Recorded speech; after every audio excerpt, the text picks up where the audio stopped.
Ta-da-ta, ta-da-ta, ta-da-ta. Welcome to a brand new International Movie Friends. International Movie Friends is the show where movie friends from all over the world talk about a shared passion, movies. My name is Bas. I'm streaming from the little Dutch city of Woerden.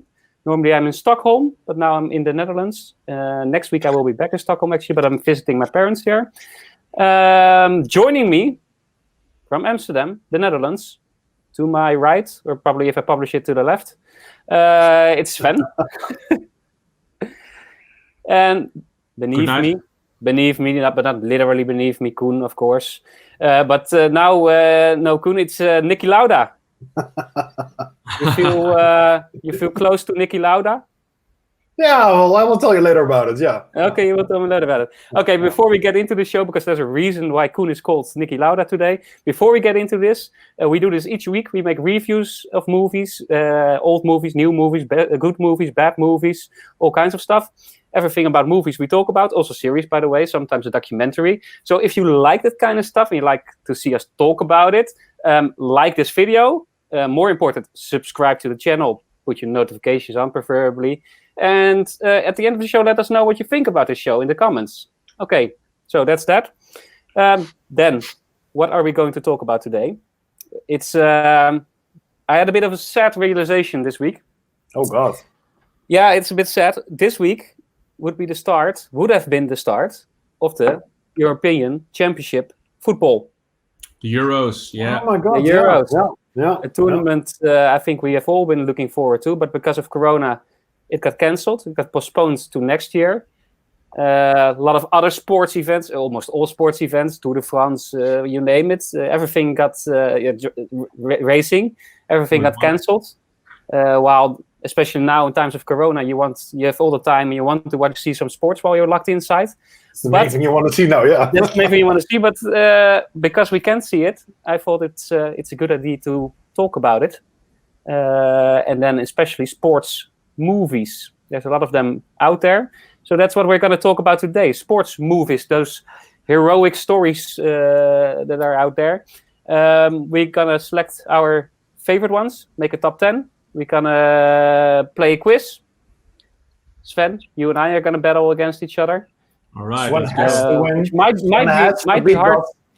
Yeah, he has to win, but I have to point out that you are, of course, also a sports journalist. So yeah. So put the pressure on me. Reputation to hold high. Let's put more pressure on him. Yeah.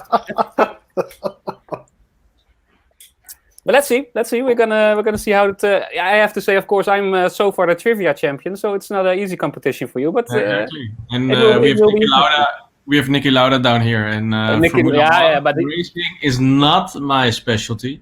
So that's my weak part. But Niki Lauda made the questions, so he at least is not going to compete with us. That's true. Yeah, but Sven is scared of too much racing questions. I think we get a Michael Schumacher quiz. No, they won't be. There's not enough Schumacher movies, though. Before we start, I want to start this with a little video clip. But before I get to that, how much did you miss it? Sports, I miss it a lot, especially now the realization that the European Football Championship would be now, which of course for us all, we are Holland, the Netherlands originated, and we haven't been in a tournament for 8 years, so this would have been the the return. No, 6 years. I'm wrong. 6 years. What do you miss most? Sven? Well, I don't really like to use huge words like missing out and whine about. I think why not? Life can give you so much other interesting sides and ways to spend time and to. That's so. Yeah, of course. Like watching movies, but of course I do miss some really highlights in sports.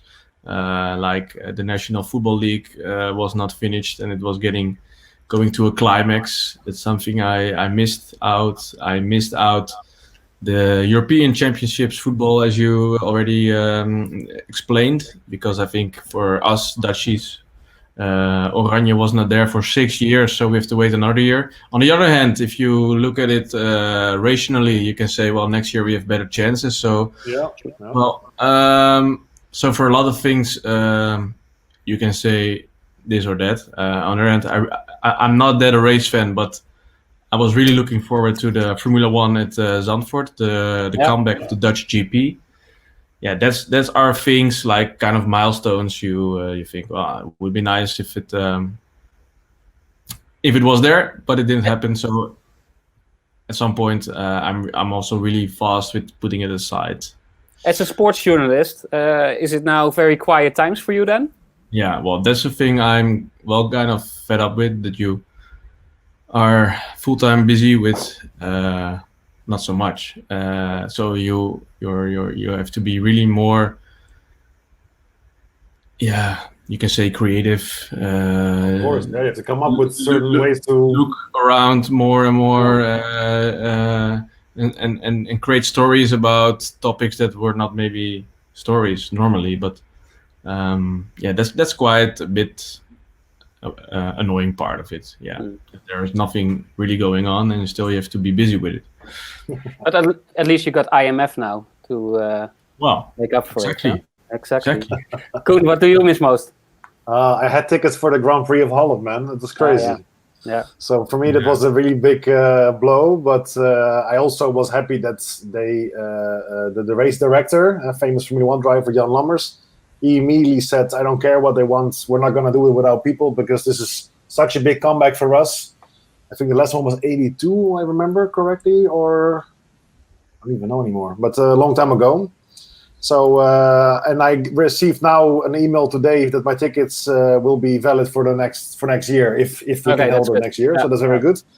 And for me, I miss sports a lot because, like Sven said, of course, the first couple of weeks you have a lot of time to do other stuff, to think of other stuff, and you have free time, and it's nice also to unwind a bit from the daily stress and to figure out what is important. And like, it sounds like cliche, but it's true actually, at least for most people, I think. But I miss a lot the start of the Giro. I like to, for me, I watch most things are Formula One, football. I watch some matches of the the Dutch league. Let's make it clear for this time for our US viewers. With football, we mean what you call soccer. For us, it's too hard to think about each time that we have to call it soccer. So each time when you hear us say football in this broadcast, we mean soccer. And when we talk about football, we most likely talk about American football. So sorry if we offend you by that, but for us, football is what you call soccer. So let's get into the thing that we don't miss and we can always have with us, and that's movies and series. We're going to talk about sports movies to get ourselves a bit in the right mood for it. I selected a little clip to start with. When you talk about sports movies, I always think about those big motivational speeches that you always have. Heroic moments. Miracle on Ice. Those kind of things. But for me, there's one speech that stands out. And what I was thinking about today when I was preparing for the show, it's actually, you can almost compare it with war movies. And I was thinking about William Wallace in Braveheart standing in front of his troops. Making his soldiers feel like, now I want to go into battle. And when you see this clip, this is almost like William Wallace and the team, his squad are his soldiers. So I'm going to... Lord of the Rings. Oh, also, I just wanted to say that exactly. Yeah. All right, guys, here it comes. It's a long clip, but I think it's worth watching the whole one, because also the acting performance, again, of my favorite, Al Pacino. I love it. Here it comes. I don't know what to say, really. 3 minutes to the biggest battle of our professional lives. All comes down to today. Either we heal as a team, or we're going to crumble. Inch by inch, play by play, till we're finished. We're in hell right now, gentlemen. Believe me. And Cool J. We can stay here. The shit kicked out of us, cool guy. Or we can fight our way back into the light. We can climb out of hell. Jamie Foxx. Mm-hmm. 1 inch at a time. Now, I can't do it for you. I'm too old. I look around, I see these young faces, and I think, I mean, I made every wrong choice a middle-aged man can make. I pissed away all my money, believe it or not. I chased off anyone who's ever loved me. And lately, I can't even stand the face I see in the mirror. You know, when you get old in life, things get taken from you. I mean, that's part of life. But you only learn that when you start losing stuff. You find out life's this game of inches. So is football. Because in either game, life or football, the margin for error is so small. I mean, 1/2 a step too late or too early, and you don't quite make it. 1/2 second too slow, too fast, you don't quite catch it. The inches we need are everywhere around us. They're in every break of the game, every minute, every second. On this team, we fight for that inch. On this team, we tear ourselves and everyone else around us to pieces for that inch. We claw with our fingernails for that inch. Because we know when we add up all those inches, that's gonna make the fucking difference between winning and losing. Between living A little bit star face. I'll tell you this, in any fight, it's the guy who's willing to die who's going to win that inch. And I know if I'm going to have any life anymore, it's because I'm still willing to fight and die for that inch. Because that's what living is. The 6 inches in front of your face.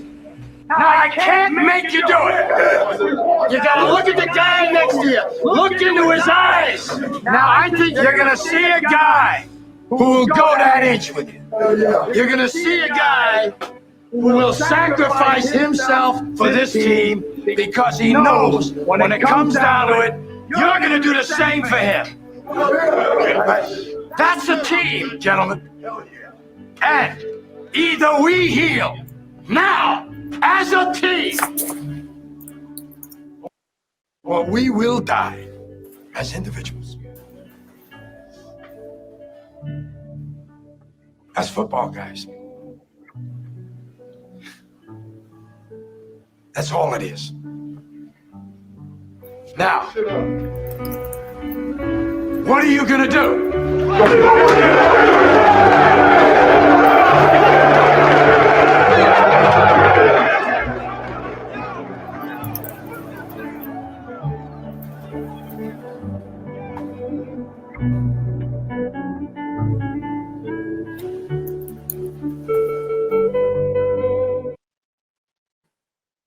Yeah, that was it. Nice. Right. Nice. Really American speech and scene, of course. Really American. Really American.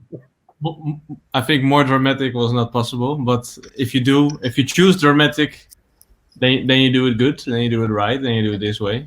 Yeah, and Yeah. I liked the allegory, comparing it to life. I have to say it hit me also. Like that's what life is. You have to lose to get to know what the value of life is. It can't be all be wins. True. But true. like you said, it's very American, and it was what also got me thinking. That has me already thinking for a long time.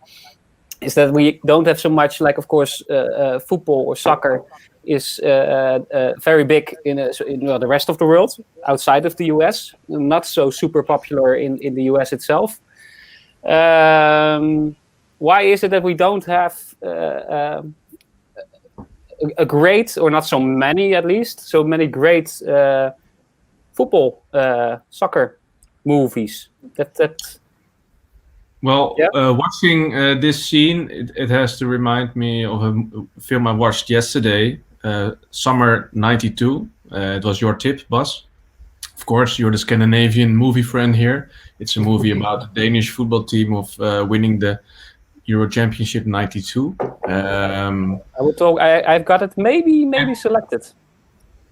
Okay, the only thing I wanted to, because referring to the speech of Al Pacino in like American dramatic movie style, if you compare that to the Danish movie style, the Danish way of life, the Danish mentality, that was also a speech I was touched about, but it was done way differently. I think in a European Nordic way. But I have to say, like this is I watched this movie this weekend, and I will talk about it later on more. But I have to say, this was the first football movie, soccer movie that I've seen that gave me the goosebumps. What a lot of those American movies always do, because they are easy on playing on the heartstrings for that reason. Like they really get you to feel things. But this was the first European one, so I found that interesting because before I haven't really found a good football or soccer movie. And before, when I was thinking about it, like you said, I was also thinking like maybe that's because of also like it's very big in Europe, football. We make good movies in Europe. But maybe the culture and the mentality in Europe is just different. So that's why we don't have those very emotional, high emotion movies, maybe. I think a reason also is that you can't make really good football movies, soccer, football movies, is because it's always hard to combine good acting with and covering that you're a weak athlete. And that is mostly like the trigger field. Especially also when you have to have like 24 actors that can play football on a high level, of course. Yeah. And for example, and you need a great personal story because you can't act how good a football player was on the field. Right. But you need it with every sport. I think it's not only football. Because that's what I wanted to say. That's the problem that other movies also have in the US, I would say. If you got stuck. You really agree. If you want to, for example, make a movie about Lionel Messi, you have to make a different story than his qualities on the field, because this is something you cannot reflect. So, of course. But that's with every sports movie, I would say. So what's the difference then? Why are not we? No, I don't think so. There are tennis movies that they compensate, and they don't. It shows that they're really playing then on that level. Borg versus McEnroe is a movie that you don't see that there are actors doing it. For certain stunt actors, they hired some tennis players to do the shots for sure. But they can compensate that. But football, the individual tricks of a guy like Messi or Ronaldo, I don't think it's so easy to do on a big field with a lot of people around it. That's a problem, I think. Yeah, but you can always, what you often see with those kind of movies, also in the US, you can always make a cut from a close shot on the face to a close shot on the trick being done. If you make a quick montage, you can always get away with that. That's not. I remember. And what they did really good with Summer '92, the Danish movie, is I think they used original footage, and they made cutaways with the actors. Well, let's just talk a bit about that now. Yeah. Now that we're at it, we're gonna have our top 10 later on. It's more or less starting now, but let's say because I have 4 instead of 3, and I want to pick Sommaren '92 as my number 10 then. The number 10, but like you said, what they did really well is that they used images of the real. You haven't seen it, right, Koen, yet? No, I didn't get time. So they used images of the real European Championship in 1992. So you saw images of the matches against Holland. It was a bit painful, but still I was rooting in a way for the Danish in that movie. Matches, real images of all the matches, and that makes that you connect more to the footage. But they intercut it with shots of the actors that played the football players, like Michael Laudrup and Schmeichel and van Brian Laudrup, also Mike Laudrup. They intercut it, so you saw, but they made it a bit dramatic. So in like a very arty way, they made those shots. So that it really connected really well. It was really well done, because it can easily become very bad if you want to recreate the stance and everything, and then intercut it. But it's a real movie, so like the actors are playing those players, right? Yeah. So in short, what the movie is about, in 1992, for the people that don't know, in 1992, Denmark didn't qualify for the European Championship football. Yugoslavia became first in the qualifying group, but because of the political situation in Yugoslavia got kicked out of the tournament just before the tournament began. 10 days. Yeah, 10 days. And then the European Football Association said, okay, the second in your qualifying group, that was Denmark, you are allowed now to go to the European Football Championship in Sweden. But all those players were already out and about on their vacation, and they were all taking their time off. And then they called, like, nice. Yeah, guys, we're going to play. Are you in? So they came together just a week or 10 days before the tournament. They heard on the radio that they were selected for the Euros. Oh, really? Yeah. Exactly. I don't know the story. Awesome. Nice. Yeah, well, so... There were no mobile phones, you know? Yeah. Exactly. I imagine, of course, yeah. That's how they got. All these details, they're really good done. Like, but don't tell, not too many spoilers, please, because I still want to watch it. You know? But well, it's not a spoiler in that way. Like, yeah, well, why is it such a great story? Well, in the end, they win the title. So that's the story, and the story is told from the perspective of the coach, a coach that is not loved in Denmark. But I won't give any spoilers for the rest of it because you have to see it. The name, you can give the name. What was his name? Müller? Yeah, something Müller. Something Müller. Richard. Yeah. Olaf Müller. Something like that. Something like that. So yeah, it tells perspective. It tells it from his perspective, and then you have the actors playing the famous players. But it's comedic. It's the intro even reminded me a bit of Trainspotting in a way, and. Wow. Yeah, it's cool. very well. Sounds very good. This. Yeah, I really liked it. That's very why promising. I thought, like, well, okay, of course it's recent in my memory now, but I felt like, yeah, actually, I think I'm gonna put this one in the top 10 that we're gonna make. But the shots that you were talking about, when they use the real footage, and then they also put the same kind of filter to make it look realistic. Well, what they did to make like a bit of a lonely shot. So you had the pitch, you saw the coach, and then some kind of smoke behind it, and one spot aimed on him. So it was really a dramatized shot. Cool. And mostly slow motion close-ups when it was about a sliding tackle or hitting the ball.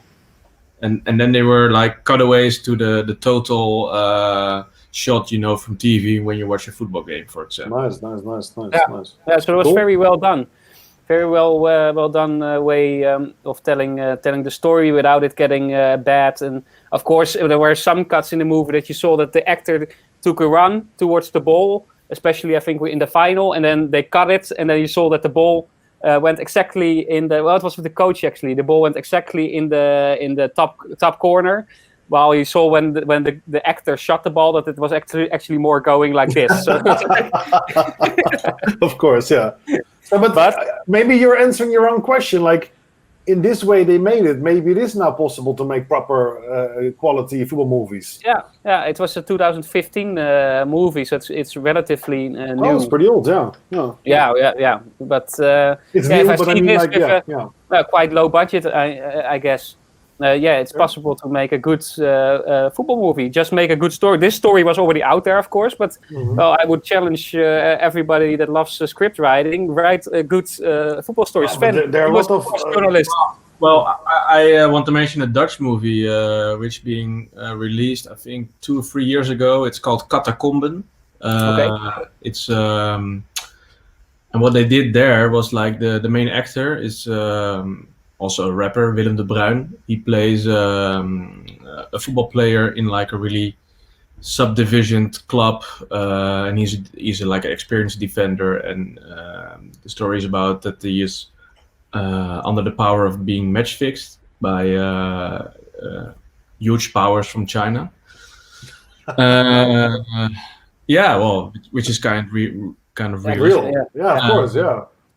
but the point I want to make, he got in training with like a formal football player to get some basic skills, which so he was like passing a ball, controlling a ball, sliding, make like a body touch with the shoulder, all these things that they were technically from like an accepting level, so they could like make semi close-ups. So you have like his actions were like zoomed in on the pitch, and so everything he was doing, that was looking good, and the rest like so not the whole team had to play good, so only he. So they invested only in his qualities, and so they gave him some training, so everything that he would do, that was looking acceptable. There's also a way of doing it. Yeah, cool.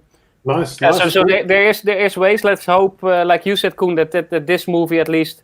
There's so many football stories that we all like that they can make a movie out. Yeah, but then you can also make up stories. Of course, it doesn't have to be a real story. Look at Rocky Balboa. I don't know, make a Rocky Balboa kind of football story. Or maybe also a problem is maybe that football is really a team sport, and it makes it also a bit more difficult, maybe.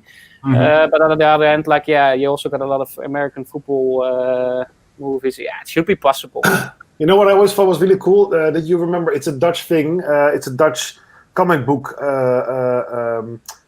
Did you guys ever hear of the Wondersloffen van Shaki? Of course.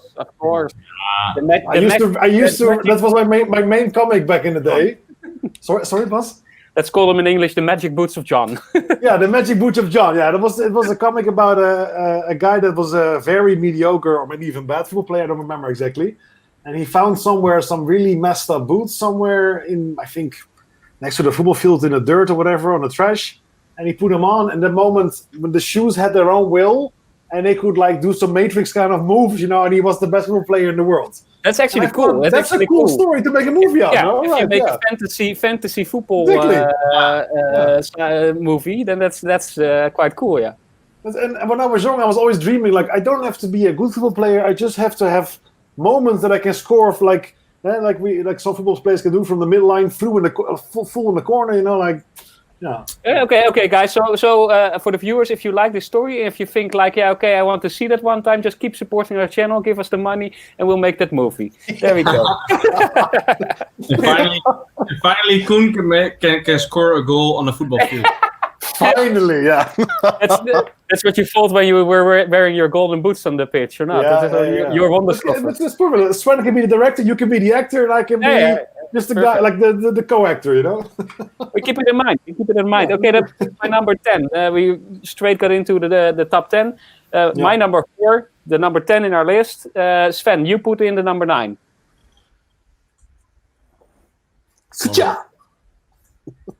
Number 9 is All Stars, a movie from 1997, directed by Jean van der Velde, a Dutch cult movie about a recreative football team of guys, heroes, being friends for since they were 7, starting with football, and they matured together. And the storyline is, to summarize, on the way to their 500 game to play, and a wedding of somebody, the team is almost falling apart, and life is appearing with everybody, and so love, divorces, weddings, jobs, everything. Yeah, exactly. And they're all wrong with it. It's about is friendship still surviving? Yes or no? And the whole symbol of life is football, like the teamwork. That afternoon on Saturday, it's all based on a sentiment of playing on Saturday morning with your friends, having beers after, discuss the most important topics of your life, but also helping out when life turns bad to you, and your friends are also there when it comes to this darker side of life. And they have a slogan, "Together is not alone," and that's kind of the moral of the movie. And I really loved it. It was a movie that inspired, I think, a lot of football players, football teams, especially on a recreative level. Sure. And it symbolizes the feeling what you have when you were a young player, when it was finally Saturday morning, 7 a.m., running out of your bed, get your shit together, and go to the football pitch. The smell of green, fresh grass, and I think that is great done. And it was also a Dutch. They sent it to the Academy Awards. I think it was not nominated, but it could have been. It's a great movie. Yeah, very good movie. It's like you said. It's more than just a football movie. It's a movie about life also. Life and friendship. Football is just the scene, the scene where it's happening. Yeah. All right, Koen, your number 3 and the number 8 in the list. Yeah, so I wanted to add also one thing to All Stars. It was also supposed to be on my list. It was in my honorable mentions, actually. Of course, yeah. Now, for me, it's like I lived now for 8 years in another country, and All Stars was for me always, because they also made a show, a series out of it, with I think 4 seasons. Yeah. And the first 2 are very good still. With the first is with all the same actors, I think. In the second one, they change actors. But that was my thing. The first 2 years when I was here, I was with someone at the time, and that person was always traveling abroad for a long time. And I was homesick sometimes, and I always used to go on YouTube and find these episodes. And I even bought in the end the DVD box from Holland to get it here, and I watched it from time to time to get that memory back, you know? Yeah, and even now when Corona hit it also, I had 1 week that I wanted to watch an episode each night or something, because it has an essence of friendship, and also I'd never played football when I was young. I still cannot play football if my life depends on it. But because of you guys, I also was introduced to your team, and we were an all-star team. We were an all-star. Me and Sven lived in a house with 2 other guys, and Saturday was for me also. Someone woke us up, and we had to go with the car. We had to go to the field. We had to play after that beers. So for us, the movie for me made even more sense after that, and I already liked it before. So good. But your number 8. My number 8. I have to see which order I'll put them. I will start with the number 3. So number 8 from the top is for me the movie The Fighter. It's a movie with it won I think 2 Oscars for leading for the not for leading actor, for the Christian Bale won it for co-actor or supporting best supporting role, and Amy Adams won it also for best supporting role. It's a movie about a real life story. It's about a washed up junkie boxer that Christian Bale plays. That he had huge potential. He was supposed to be like the next biggest thing, and his life washes away while his younger brother, played by Mark Wahlberg, is becoming quite a good boxer in terms that he can be professional and can make serious money out of it. And every time he gets held back by his brother, and Christian Bale plays. Yeah, he lost so much weight for this role again. He has to play this junkie boxer, so he's scary skinny. Reminding me a bit of like the guys from Trainspotting, you know, like. Even that's. I think I saw Yeah, it's really scary, and the movie is. I think I watched it even twice. Once it was on TV, and I watched a part of it, and I had to watch it on Netflix, and the story is a bit cliche. So I won't tell the spoilers because it will end up in a certain way that it's done before. But the way, especially the relationship between those 3, and you have Mark Wahlberg, and he has a girlfriend at the time, and she doesn't want to have anything to do with his family. It's about a family. I think, if I'm correct, it was a Boston family. So it's like the typical harshness of the city. Of course, Mark Wahlberg is a Bostonian, so the accent is perfect. Amy Adams also nails it really good. It's about this life of, with respect, saying simple people maybe that come from very bad backgrounds, and they try to hustle their way up, you know. And that's very interesting to see because it's nicely put, and with all the struggles life gives you, And then as soon as this man, which I've seen in other movies, as soon as this guy finally goes above, he reaches above and he can reach to a different kind of life. His brother, with all the stress and all the problems and the drugs, is pulling him back.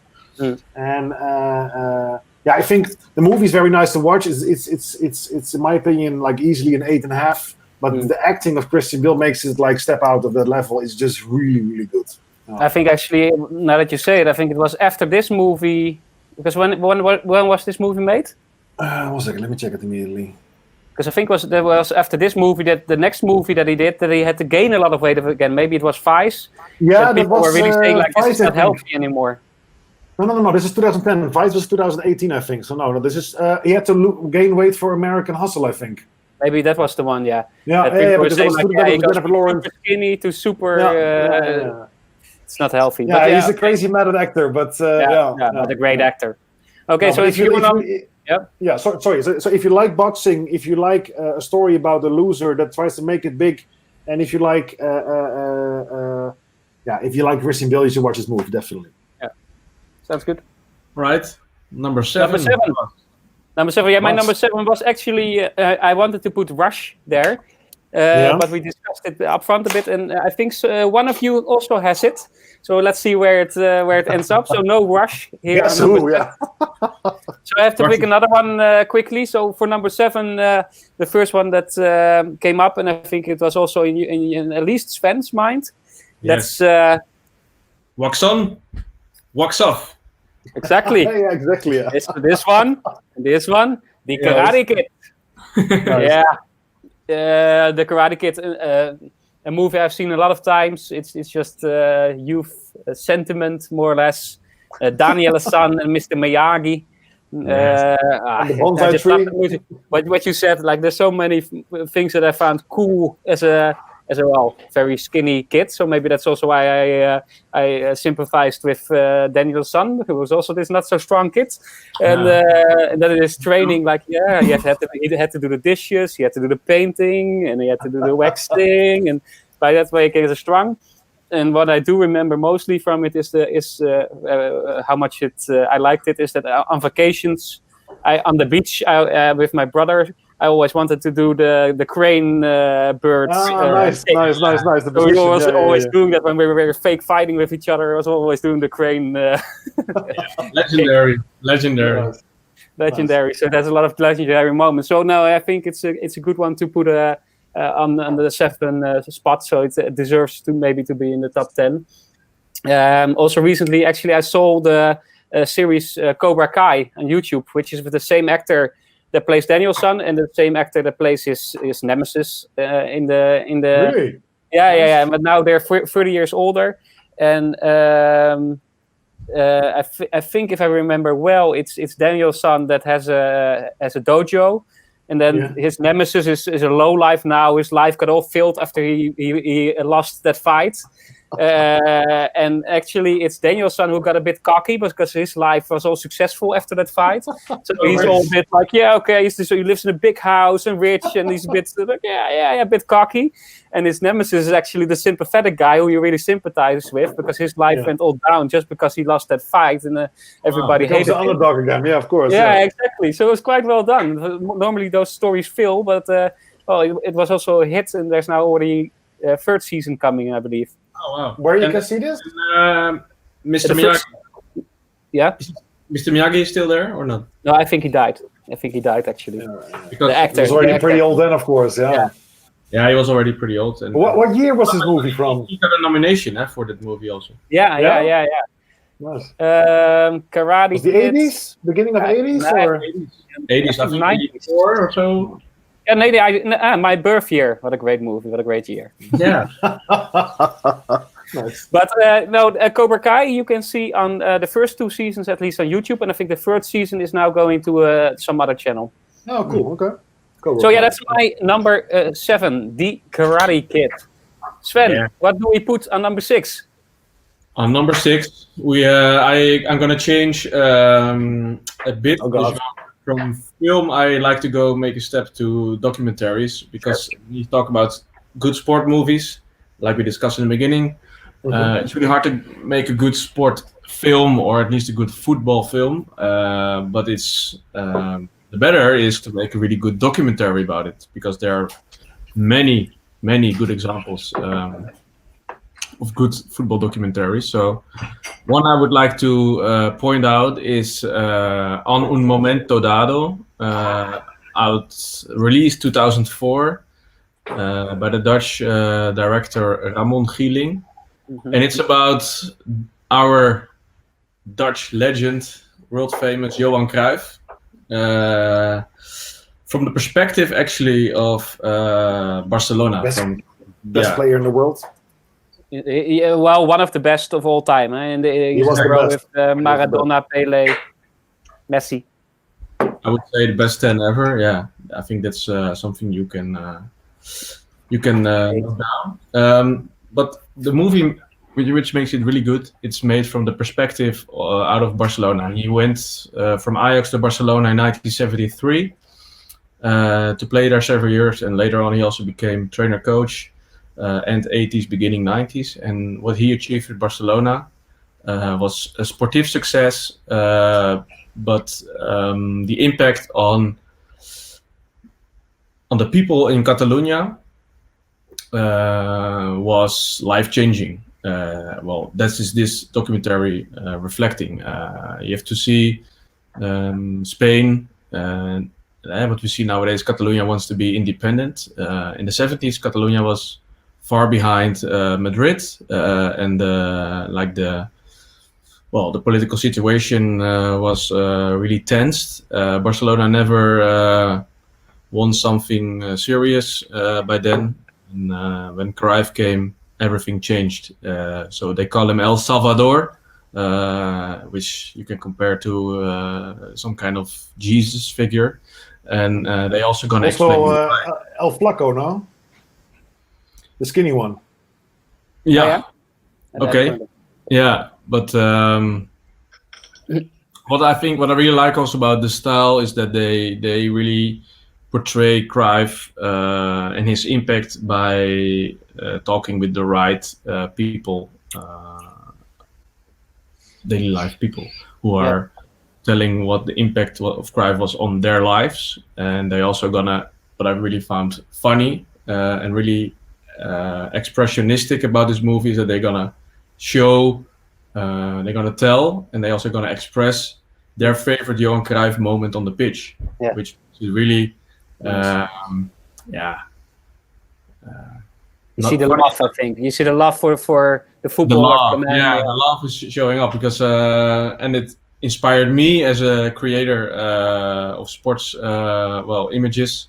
When I was working at NOS, I made a series about Brazilian football moments on World Cups, and I kind of used this style. Nice. Go on the streets in Rio to ask people there about telling their favorite Brazilian football moments, which and I thought it was working really nice because you're gonna everybody knows he hit the ball like this and then with his head, and they are like expressing more it's like on top of their mind, and that also shows what kind of impact football can have on life and on people, which is always being quite underestimated by people who are not into football.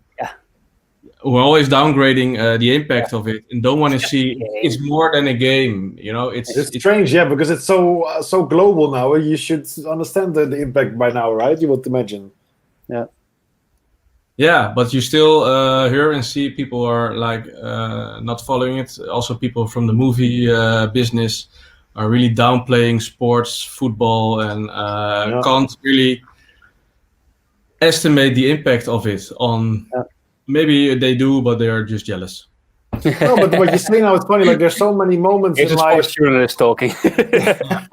No, but there's so many moments in life when when 9/11 happened, where were you? But the same thing goes for sports. When Cruyff did that special thing, guys our age older would know exactly where they were at that moment. Where they were watching at what cafe. Yeah, exactly. I was talking earlier this week with my parents here, and we were talking about Holland against Argentina, 1998. I said we were there. We have a birthday party. These people were there. There was the pass from this player. He took it like this. I can memorize that. It's completely in my head there. That's exactly like you said.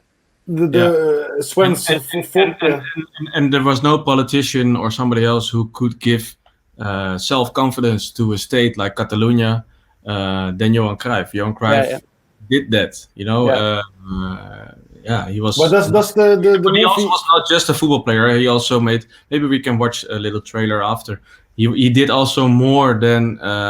He also was strong enough. He was a personality. He made statements. He said Barcelona is. We don't have to be scared from Madrid and like this kind of stuff. And he gave them self-confidence because he was also a personality outside the field. Yeah. And the title, Un Momento Dado. Un Momento Dado. What can you say about that one? What can I say about that? I can say something about it. The meaning of it, you mean? Yeah, well, because it's known for. Cruyff was also known for his playing with language. Exactly. He translated. Yeah, he translated a lot of Dutch expressions literally to Spanish. And Uno Momento Dado is one of those. But that became really a part of the Spanish language now because he introduced it there. Exactly. Yeah. It means on a certain moment. It means if you would literally. He was a genius in several ways, and as you say, he was also a genius with language. Yeah. So my number 5, which is my number 2, is the movie that I saw. I think it was the last movie. No, not the last movie I saw in before the Corona crisis hit. Is the movie? He has 2 names. In Europe, I think it's called Ford versus Ferrari, and in America, it's called Le Mans '66, or the other way around. I don't know. It's a movie about the story itself. The bigger story of this movie is very famous. Is the ultimate battle between Ford, the car manufacturer from the States, and of course the legendary, way more artistic and profound Ferrari. Because Ferrari always won at Le Mans, and Ferrari always won in Formula 1, and Ford wanted to put an end to the immense victory lap of Ferrari. But the main story, the story in the movie is about a driver called Ken Miles. He was a very unfamous test driver. Right? Sorry. Played by Christian Bale again. Yeah, Christian Bale plays. He also lost a lot of weight for this movie. I think he's also pretty skinny. And it's about the movie between a relationship between Carroll Shelby. It's a very famous car designer. Everybody knows the Ford Mustang, but most special cars in America have an extra version tuned by Carroll Shelby. So you have the Shelby version of every Mustang, even to this day. And it's just a more powered version. The guy was very good at taking the best out of a standard set and just like getting easily 25-30% more horsepower out of any engine. It's very impressive, especially in those times. So the movie is about Ford wants to go to war with Ferrari. They first offer to buy Ferrari, and then when that moment happens, Fiat gets word of it, and Fiat underneath buys Ferrari out of the hands of Ford. So it's that moment, it's war, because the Henry Ford feels like he's been humiliated, stepped on by the owner of Ferrari at the time, and so they have to make a car. Carroll Shelby has to make a car, and he says, but no matter what we do, the guy that drives is Ken Miles. But Ken Miles, played by Christian Bale, is a very tough guy, hard guy to handle. It's a pretty peculiar guy, which makes him also one of the best racing drivers ever lived, I think, because it's literally his way or the highway, and he can feel like what.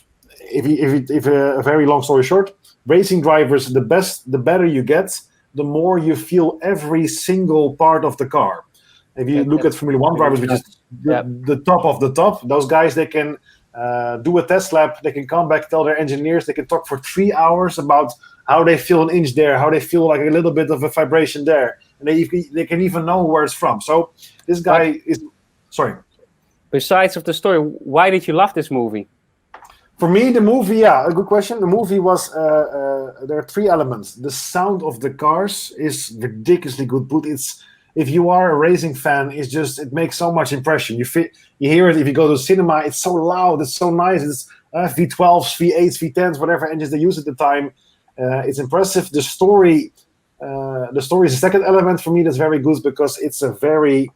You saw it, boss. Yeah. Sven didn't see it, and the people that didn't see it, it's a spoiler. So I won't give the spoiler away. It's in the end a very personal story of this tough guy who tries to make a living out of fixing cars. He's a test driver, but because of his attitude, he never makes it to the big leagues. He never went to Formula One. He never went to NASCAR, Indy Series, whatever.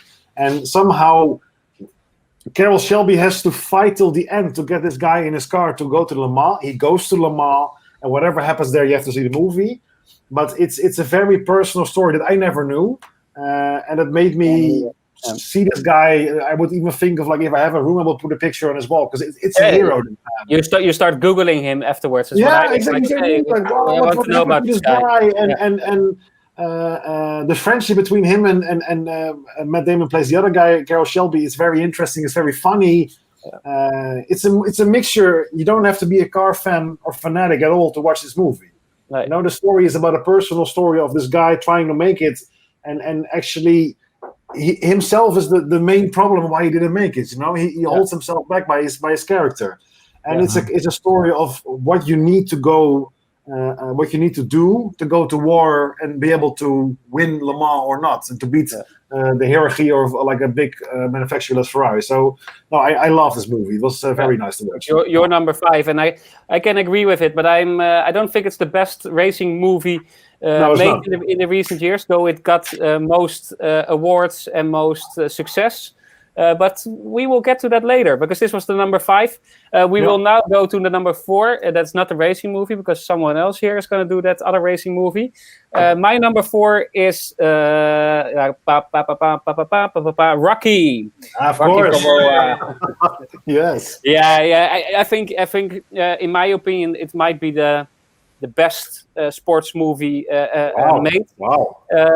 Yeah, well, and it's because I think it's just very good. It's a very, very good movie. I know you both didn't see it, but if you think about Sylvester Stallone nowadays, you think about a very bad actor. It's a bit B movies. It's not, but in this movie, he's really good. He also received Oscar nomination for this role. And it's the ultimate underdog story. Like if you think now about the underdog story, then if you've seen it, the first movie that comes up is Rocky.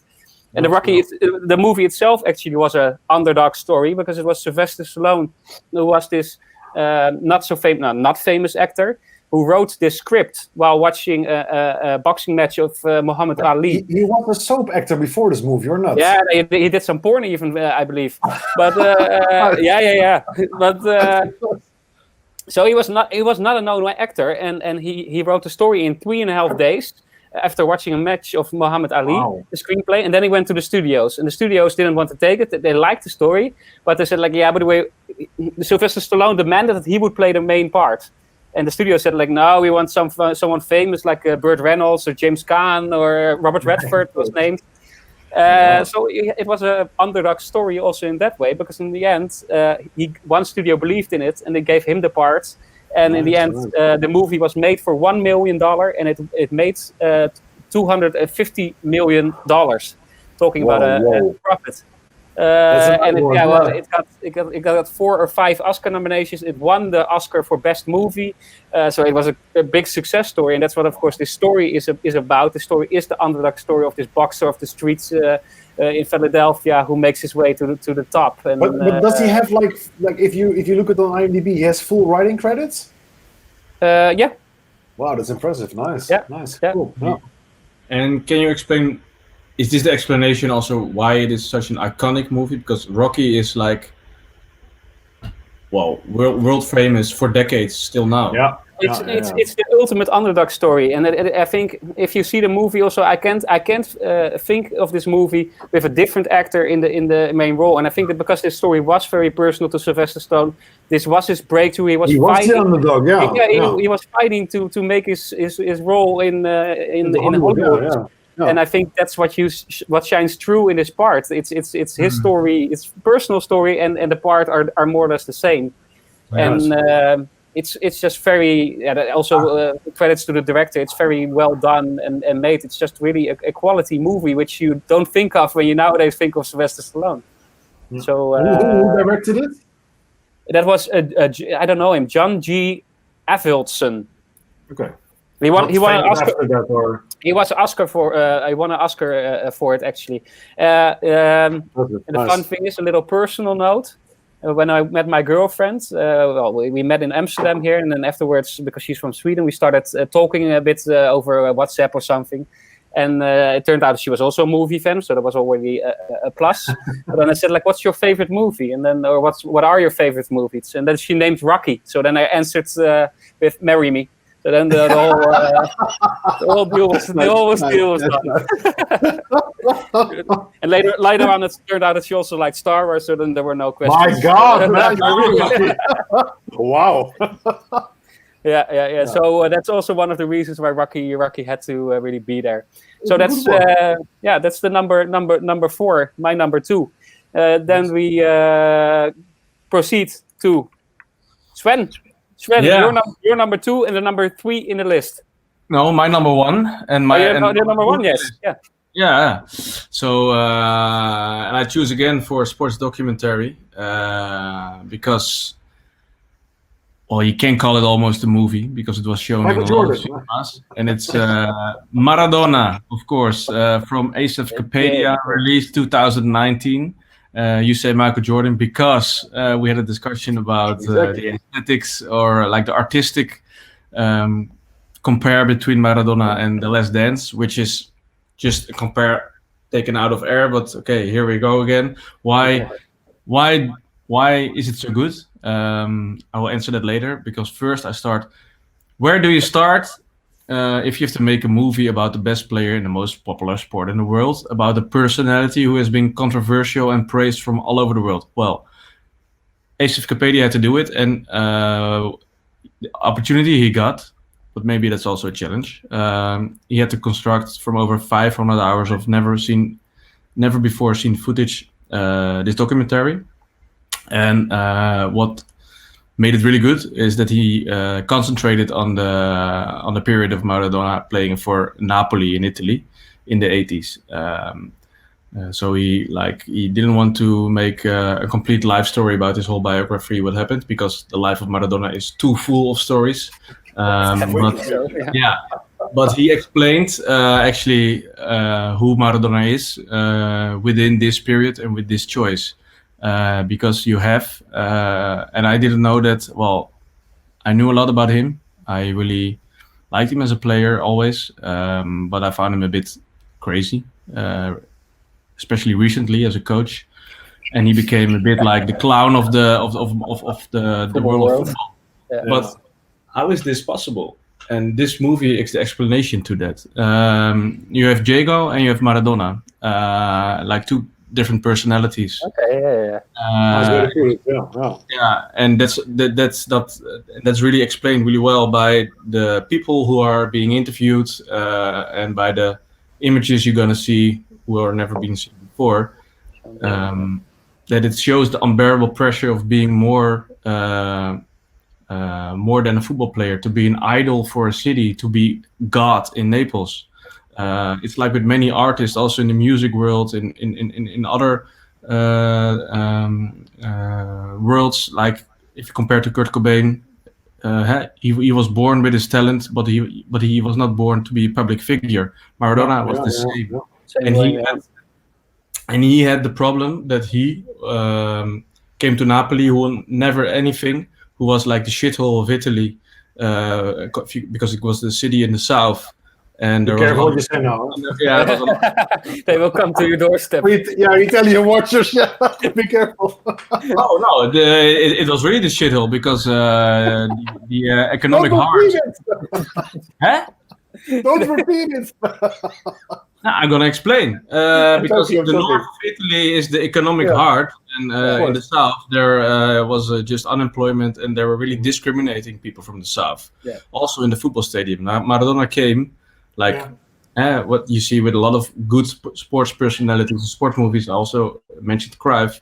He gave Naples identity, self-confidence, and status with winning titles, with winning European trophies. And with beating all the North clubs like Juventus and on himself, he was always decisive when it has to go. It's a bit resemblance, Sven, with Johan Cruyff, with what he did for Catalonia, of course, in a way. Yeah. But it's like the story of these two guys. They chose both a different path, and which you can laugh about. But this movie explains how it came so far with Maradona. That he fell in the hands of the mafia, and he wanted to leave Napoli for Barcelona, for another club, but he was not allowed, and he didn't have like a really good surrounding. People were not taking care of him. They want to make benefit of him, and he got like victim of his own success and by all these people. And if you don't know that, and if you don't know that he has these two personalities, because of the pressure of the outside world, you think he's a clown. You think he's an idiot, and you think he's stupid, and it was all his own fault. But in the end, in the core, he was just a really maybe naive, sympathetic, sweet guy. Being ruined. You've seen a lot of sports documentaries. What makes especially this one then that you want to put it on your number one spot when we talk about sports productions? Besides that the story is great and that he chose to explain who Maradona really is by this Diego Maradona. I also really like the artistic side of it, that he decided not to show any talking head. So for me, it makes it also more a movie than a documentary, because from the first to the last second, you watch images of the 80s. Like, and he had this 500 hours of never seen before footage, but he also did so much research about the matches being played, the press conferences, like newspaper stills, and every interview that was being done afterwards. All this audio was being used with the footage of the 80s. So you were always in this world of the 80s, so in that world where it all happened. So you were never taking out to like a modern shot of interview with somebody on the couch. It's more like a movie like this. Yeah. So that makes it much more a movie for me, like a film, and less documentary, although it is. Shall we watch a clip? I'm happy to do. Maradona. Oh, brilliant play by Maradona. Still going. Maradona é realmente um grande jogador, mas não está com sua formação ainda psíquica preparada.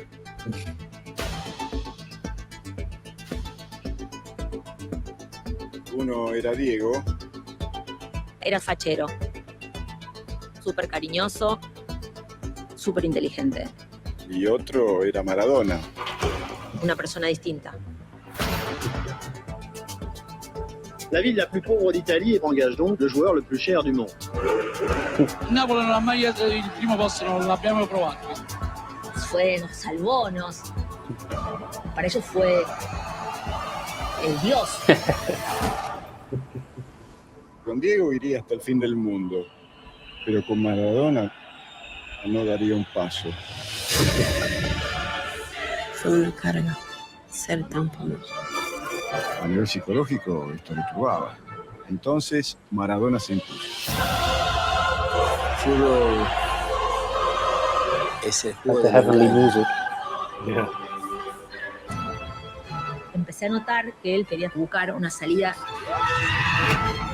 Io glielo sono andato a dire. Dico, ti attendo.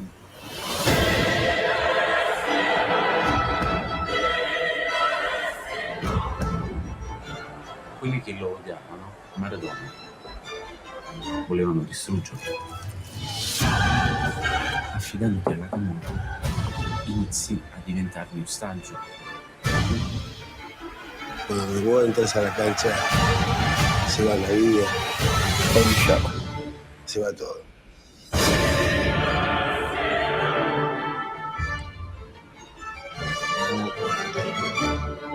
Yeah. It's like opera. It's like an opera song. That's why. Yeah, looks cool. Yeah. I put it on my watch list by seeing that. So yeah, that's your number one. Yes. The number 3 on the list, or the shared number 1 position, however you want to see it. Koen, you can put the number 2 in there, or the shared number 1 from your side. No, this is my number 1 then. Yeah, true. But the number 2 on the list. Yeah, exactly. Yeah. So it's. I didn't even know they were making this. I think before it came out, like I didn't normally. I check a lot of trailers and stuff, but I wasn't aware of this somehow. And when I found out they were making a movie about Formula One, I was already very happy because there is no really good movie about Formula One. There's only the documentary by the same director of Maradona about Senna, which I didn't really. I appreciated it, and I think it was actually good. And I was thinking now, if I see again the trailer, because I also watched Maradona the movie, but I remember why I didn't like it that much, because it was Formula One used to be a very dangerous sport, and it still is. But back in the days, it was like people were dying every weekend, literally, drivers. And in the time of Senna, it was very dangerous still. And the whole movie with Senna is about that you feel this scared of this fear of death somehow, which somehow made me really uncomfortable. And I that's why I didn't like the movie so much. But the quality was, again, very good. The style, also Maradona, you can see, is very nice. So for me, the movie that's my number 1 is the movie Rush.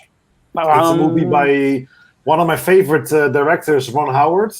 I think most of his movies I saw, I think. And, Solo? Did you see Solo? Yeah. You didn't like it? You didn't like it? No? That's for some other broadcast. Okay, so there will be a Star Wars broadcast someday. when it came out that they're going to make a movie about Han Solo without Harrison Ford, I was like crying almost, but that's a different story, exactly. Let's go to Rush. Yeah.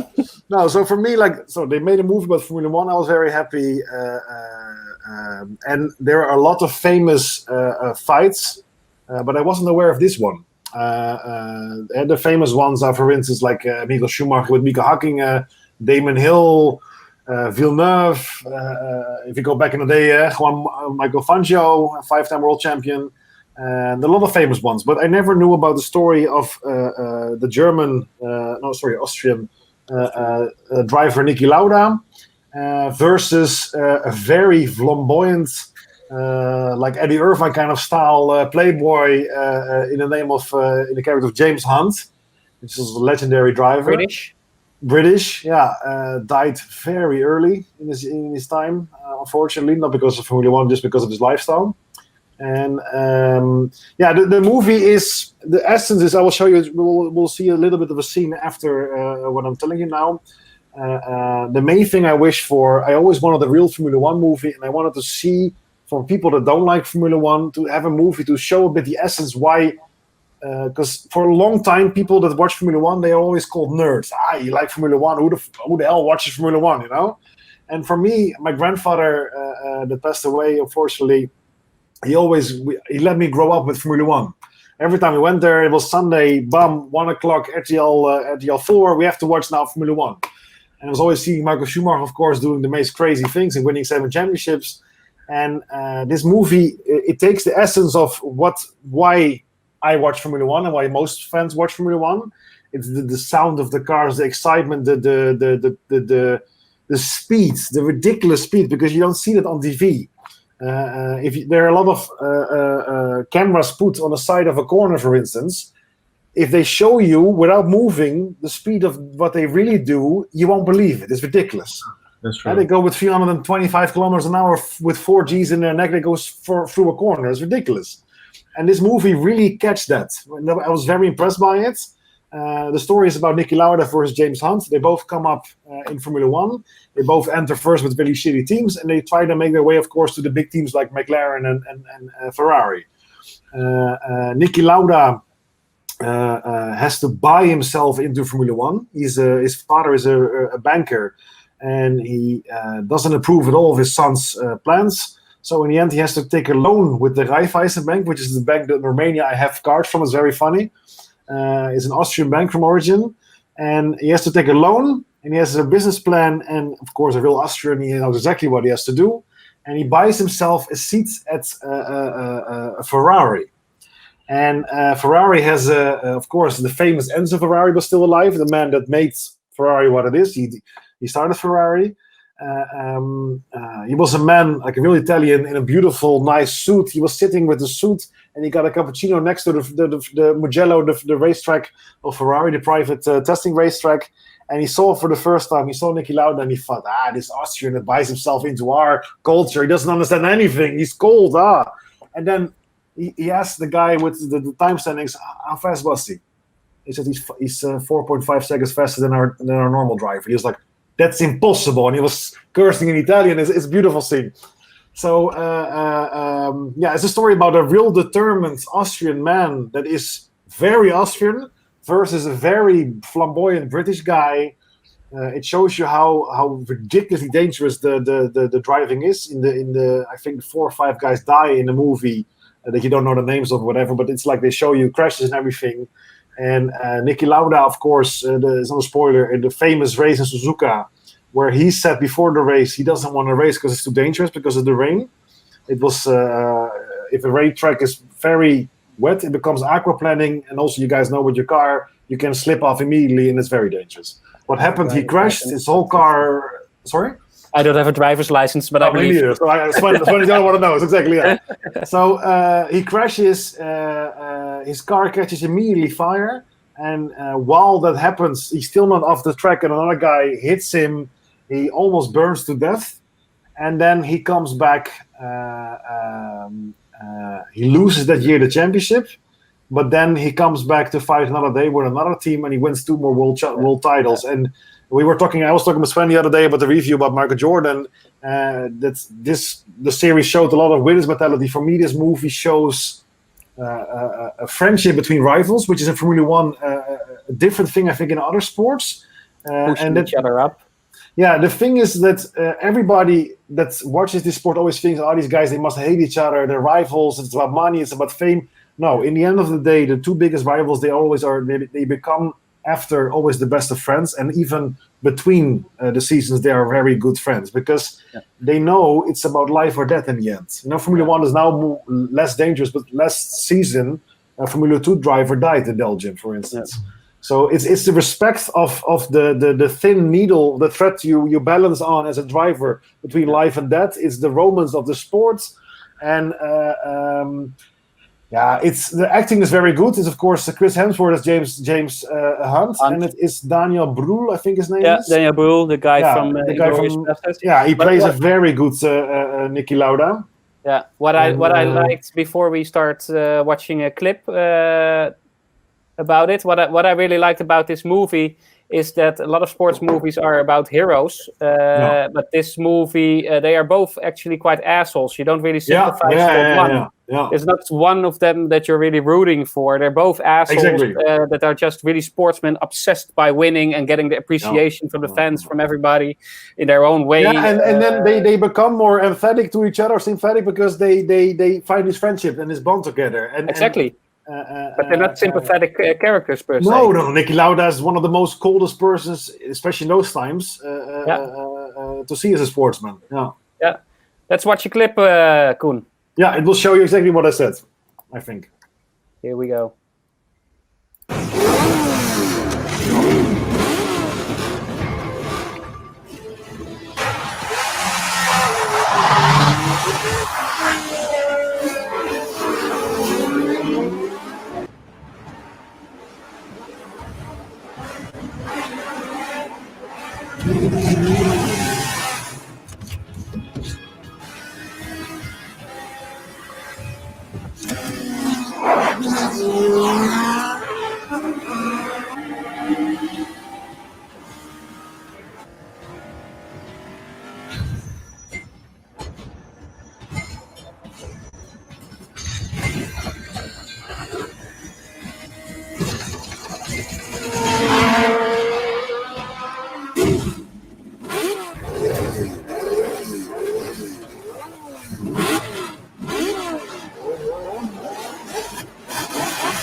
God damn.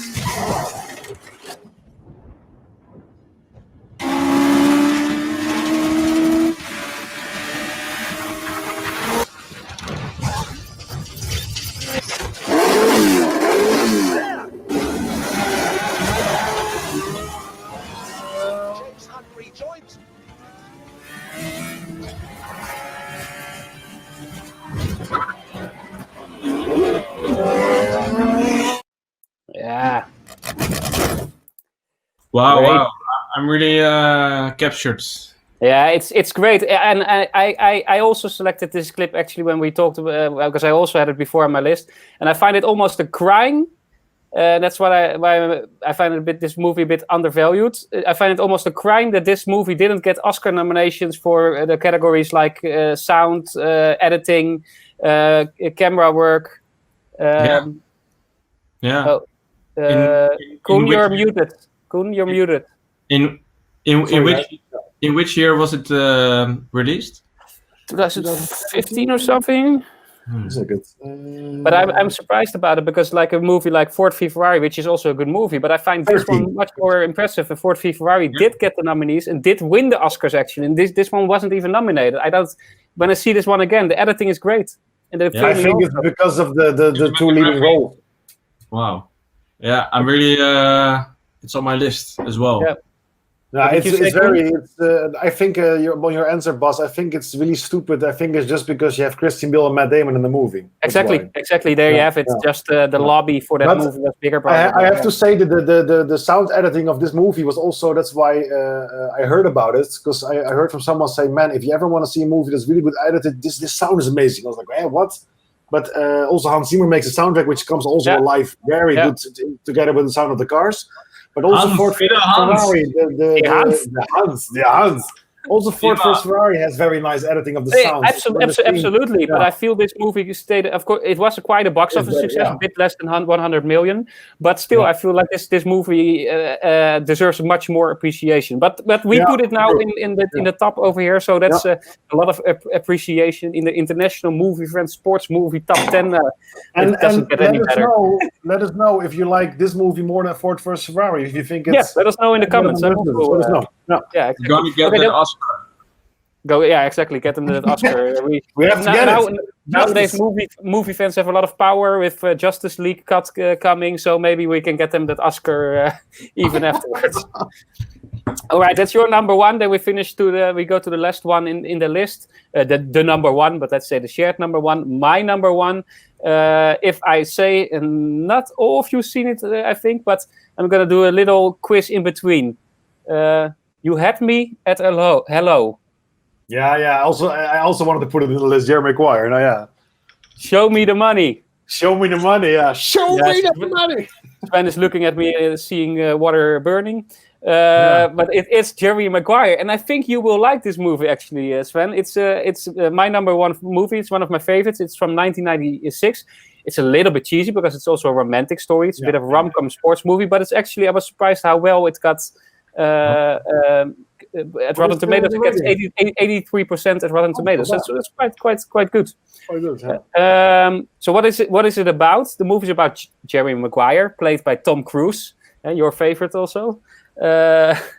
And he's a sports agent. Already he's like, no, leave it. Listen, I'm going to do this bit. He's a sports agent working as this big corporate sports management agency. Making a lot of money. And at one time he feels like, but it's all about the money. It's not about the athletes anymore. We have to have less athletes, more focus on the noble sports, and less on the money, corporate money. So in one night, he writes a whole paper on how the sports should, how the professional sports manager of agents should be done. He writes that whole paper, and then the next day he goes into the office, puts it in everybody's mailbox, and all his colleagues start applauding for him. And well, you guess it. At the end of the day, he's fired because because it is all about the money. So very noble, but hey, you're out. He tries to take his clients with him. Nobody goes with him. Always clients, always athletes stay with the agency because it's safer. They feel more safe with it. But there's one client that stays with him, and his secretary stays with him. Yeah. So there he is with just one client, a bit of a failed athlete, and no income. So that's what the movie is about. I'm not going to spoil anything for people that haven't seen it yet. But yeah, I have watched it a couple of times, and it never gets boring. It has some of the most classic lines in it. It was a huge financial success, brought in more than $270 million worldwide, nominated for 5 Academy Awards, even for Best Picture. That was what I found surprising, because when I think of this movie, I don't think it's an Oscar movie. I like it. They had nothing else that year, maybe, or I don't know. Tom Cruise was nominated for Best Actor. Cuba Gooding Jr. won the Oscar for Best Actor. So yeah, that was it did quite well. Show me the money. Well, let's end it with that. That's my number one. But I want to show a little clip. There's actually 2 clips, but I'm gonna pick one. The other clip is "You Had Me at Hello." If you ever want a romantic, cheesy line, there you have it. Check it online if you want. Show me the money. I'm gonna show. It's a nice movie for Sunday afternoon. It's great. It's great. Here it is. Show me the money. Jerry,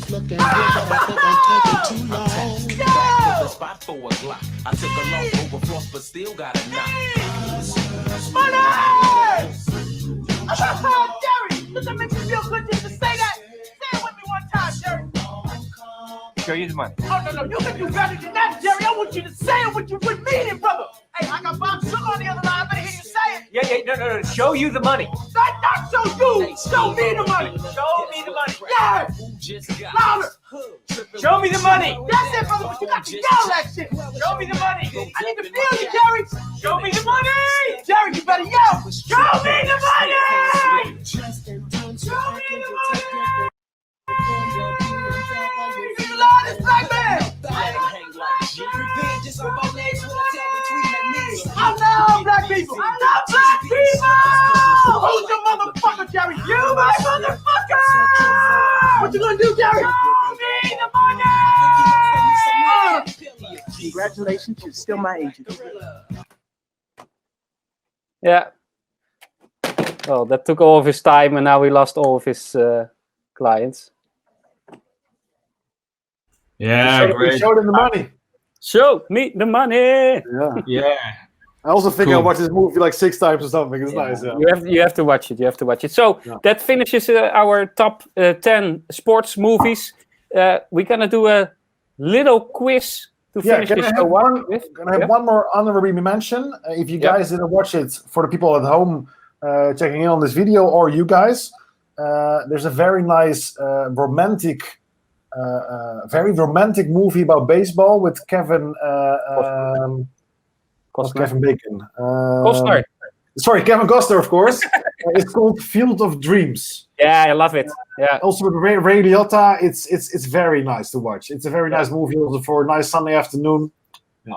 I also had it on my honorable mentions. Yeah, Field of Dreams, but also Tin Cup, also with Kevin Costner. Yeah, so there's still a lot of sports movies out there, but this is our pick, our 10 that we say like, okay, watch these ones first if you haven't seen them. That completes it. We're gonna move on now to a little quiz before we end this show. Koen, you prepared a sports movie quiz. I'm trying to not be biased, but I'm trying to let Sven win, at least to like take a number of your wins, you know. So we're gonna see. Yeah. So I have 7 questions prepared. 7. 7, yeah, but I will try to do it really fast, nicely. Make it snappy. Okay, guys. First question is a soundtrack or song or whatever you want to call it. I want to know. There's only one question. What movie is this? All right. You guys ready? Yep. Okay. Here it comes.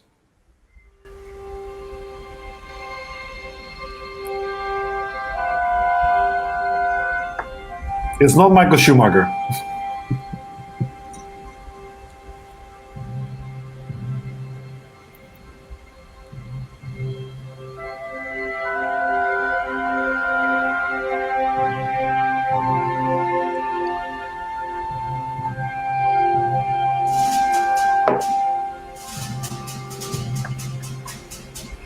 Ja.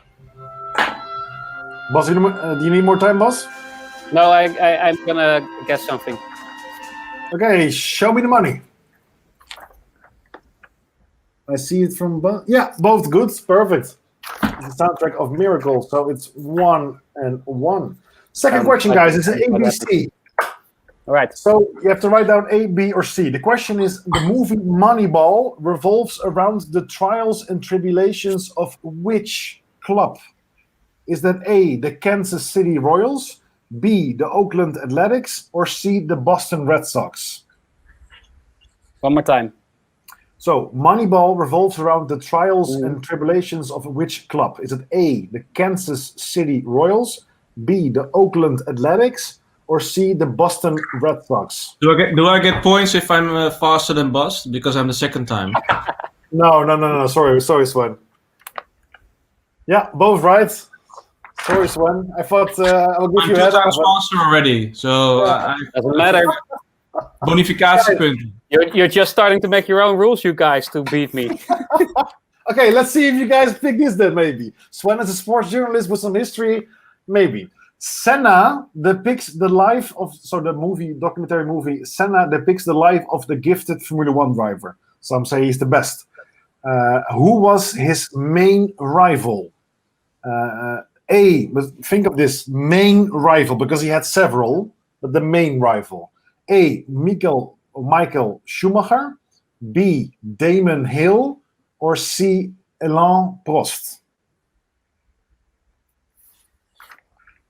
So who was his main rival? Schumacher, Damon Hill, or Alain Prost?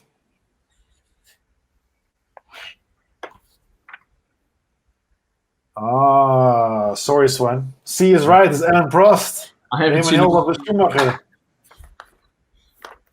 Okay, so it's 3-2 for Bas. Come on, let's keep going, guys. Was a guess from Bas. Yeah, I know. I knew that one. Yeah. I have to show some footage now for 1 second because I got a lot of useless information in here, Sven. We have to watch 1 second regarding Senna. I will put it now in. Ja, god, dan ben ik hem even kwijt. Je moet even knippen hier. Even wachten, sorry. Hier is hij, ja. Even wachten. Ik moet even kopiëren. Kan ik het ingooien? Ja, je hebt hem al in, geloof ik. Je hebt reclame. Even wachten, jongens. Reclame. Wacht maar even. Grammarly does more than catch errors. As a matter of fact, for what it's worth, Grammarly... Okay. So...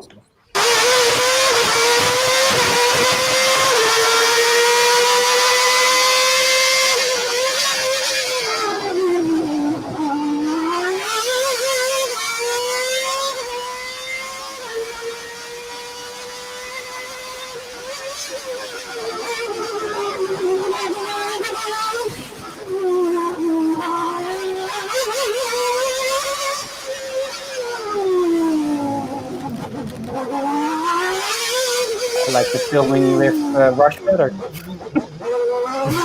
What? I like the filming with Rush better. Yeah. But it shows you how ridiculously close you are to life and death with these walls. Yeah. Why it was so good. What's changed? And now comes the question, what did the Formula 1 change after he died? It became way, way, way, way safer. That should be the right question. No. I was thinking more about which track is this? Monaco. Which track is this? Monaco. Guys, we move on. Let's go to question number 4. This is a movie that is very special for a dear friend of ours. The movie Miracle depicts the miracle on ice where the US beats who? Is it A, Canada, B, Australia, or C, Sven? I already knew it, but okay. I thought a simple question, okay. Go on, next question. I also got C. Yeah. Okay, guys. So, is it for the people watching at home? Soviet Union, watch the movie. It's nice. Okay, guys. Question number 5 also has to go with a clip that I will put after.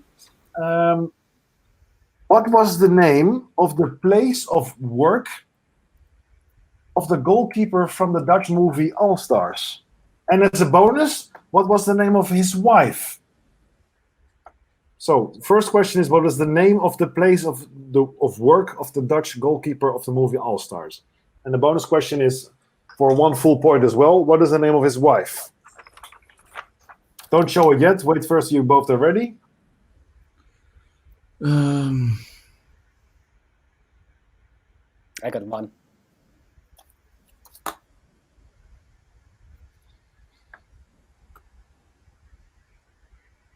His lovely wife.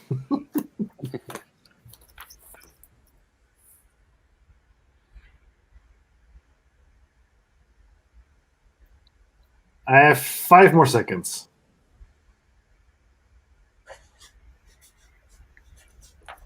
Two seconds, Sven. Okay.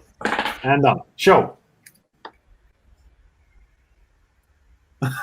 I like the names, but no. The first names are both correct. I like Cheryl. No, Cheryl it's van Gooise Vrouwen. yeah, exactly. Cheryl. Cheryl. And no, the first one was correct. It was the Harry Stein Centrum, and the second one is Anja. Anja. Oh, yeah. Okay. Yeah. Anja. So let's go to a clip to show you also to contribute to what Sven said. There's no subtitles, unfortunately, but for the Dutch people, it's very nice to watch. Here it comes. Naar huis, Willem. We kappen ermee. Het is over, jongen. Het is voorbij. 21 jaar Swift Boys 8. Geschiedenis. Ga maar terug naar je gezin. Ben jij naar het strand of zo? Kappen. Ja. Kappen? Ja. Kappen? Ja, Hij begint het door te krijgen. Over mijn lijf! God, helemaal besodemieterd. Dan wordt hij gewoon elke zondagmiddag gevoetbald om 2:30. Ja, en soms om 12:00. Begrepen? Ik ben niet verdomme heen gesneakt met de kans op een week ruzie. Met Anja. Kap, heb je gezien hoe het gras erbij ligt? Heb je gezien hoe het gras erbij ligt? Ga kijken hoe het gras erbij ligt. Hoe dat ruikt, hoe dat voelt. Als je straks een sliding maakt, kappen. Het seizoen begint net. Nog blij dat je überhaupt mag voetballen. Zeg je dat wel? Kappers, dat woord nog één keer helemaal bezonnen. Zijn we eindelijk 1 keer zo ver gedegradeerd dat we 1 keer godverdomme van miljoen kampioen kunnen worden?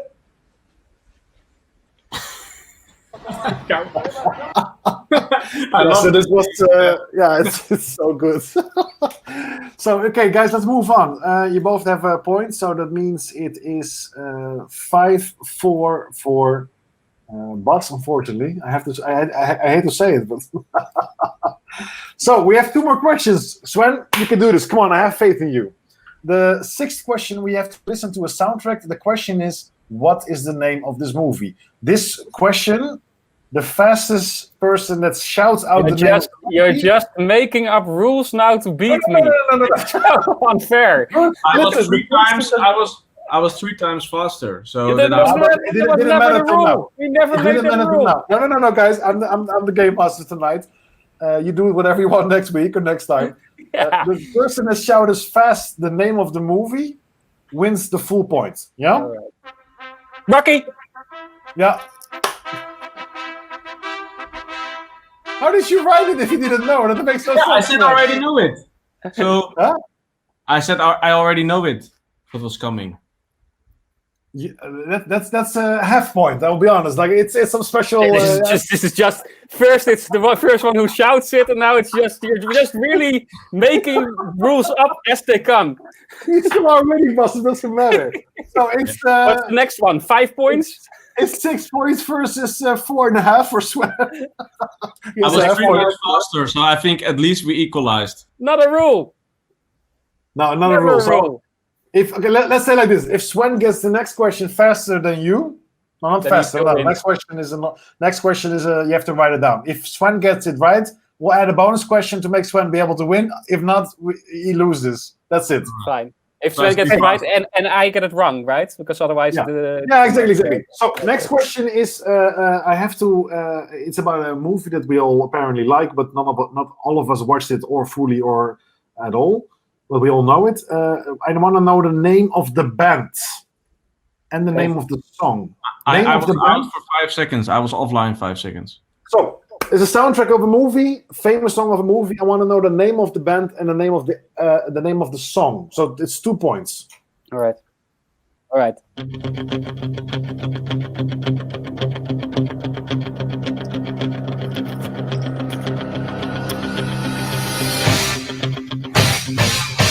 Sven!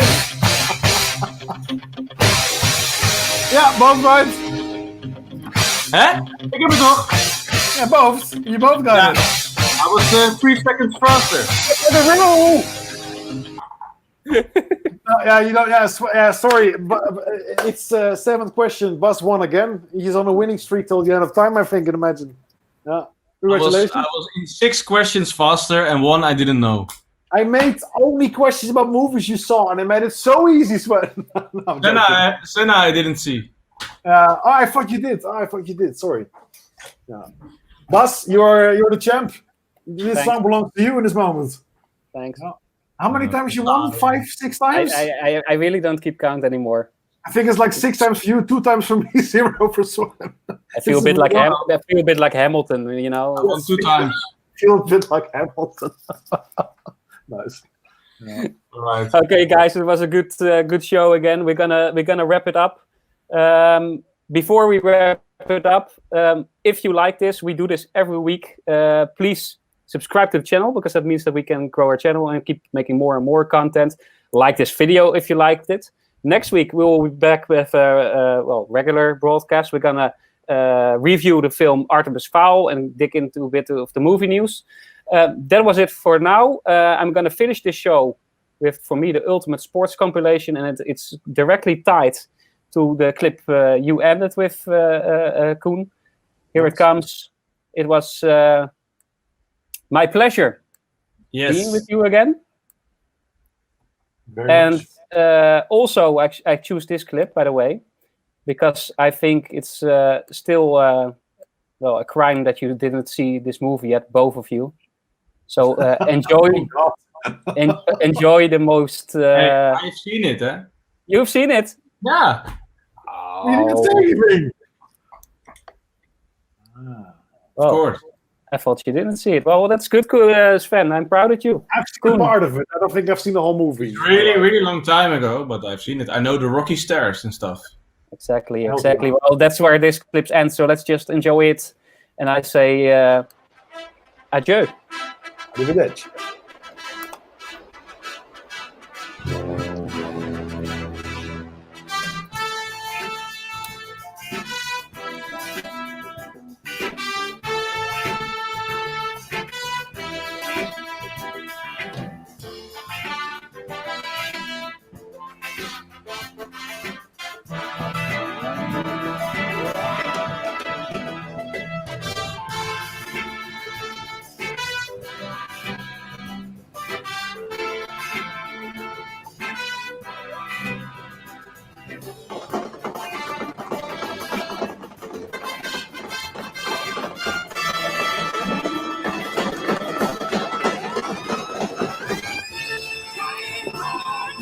Quite tough.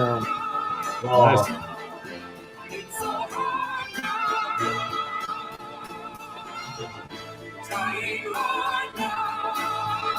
You can't fake that. No, exactly.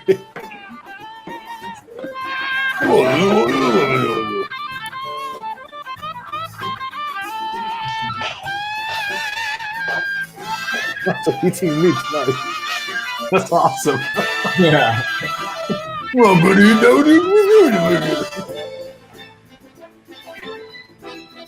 damn, those push-ups were sick, man, really. You're gonna kill him. Yeah. Here it comes up to the stairs. Philadelphia. Maybe the most famous stairs in the world by now. Yeah. Philadelphia, no? Yeah. Oh.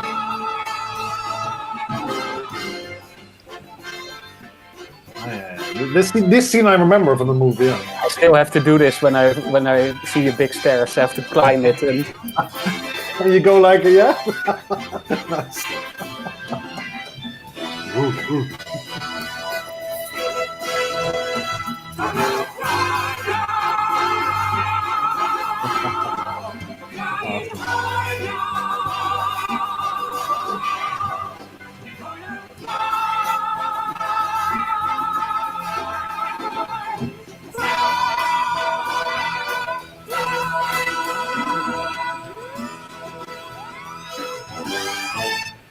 Arrivederci. Hoppa.